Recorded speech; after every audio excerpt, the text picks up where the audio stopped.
Let's talk about symptoms a bit. So things that could be going wrong with you and you would know, hey, I've probably got something wrong with my lymphatic system and therefore there's probably an issue above that. So like chronic fatigue could be common.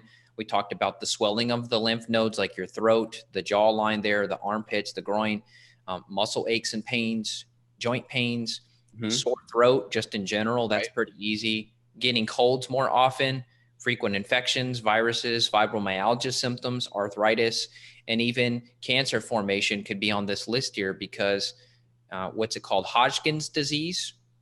That's a Right. lymphatic cancer. Lymphoma. That's a lymphatic cancer. Yeah. Essentially, the cancer cells accumulating in that lymph system. We're not going to go into the different types of it, not necessary, but in general, the more we keep our immune system and our lymphatic system healthy through keeping inflammation down. Inflammation is one of the first and best things because number one, cancer cells are primarily going to thrive in a glucose rich kind of anaerobic environment. So the more we provide good oxygenation through keeping inflammation down and through movement, that's going to keep those cells moving, right? The more we put more inflammation into the system, that's going to add interleukins and cytokines are going to be responding as a result, right? It's kind of like you throw a rock in the beehive, the bees are going to swarm afterwards. When you put a whole bunch of inflammation in your body via food or stress or infections like bacteria or viruses, you're going to have a lot of interleukins and cytokines being produced, which are going to make cells agglutinate. Agglutinate means like stick together. So it's like if you're trying to clean something, a whole bunch of grease gets put into your sink, you just feel that coat of everything.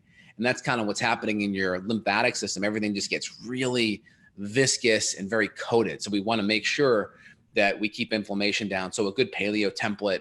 And if you're really inflamed, keeping the glucose and the carbohydrates down can be helpful just because glucose and sugar can cause a lot of stress on the lymphatic system as well. I mean, if you're healthy and you're exercising and you're leaner, you may be able to handle that. Also, lower thyroid function is important because low thyroid function or hypothyroid was originally known as myxedema, hence the word edema.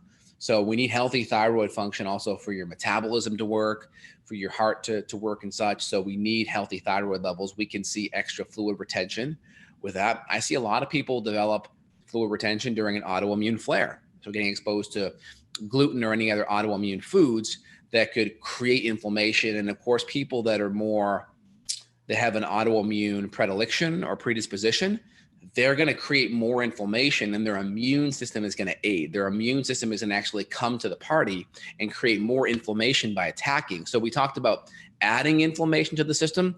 Well, if you're autoimmune, we're adding inflammation, but then your immune system also joins in at the party and creates more inflammation as well. So it creates this spiral control. That's why you see a lot of people with autoimmune issues have lots of swelling and lots of lymph issues for sure.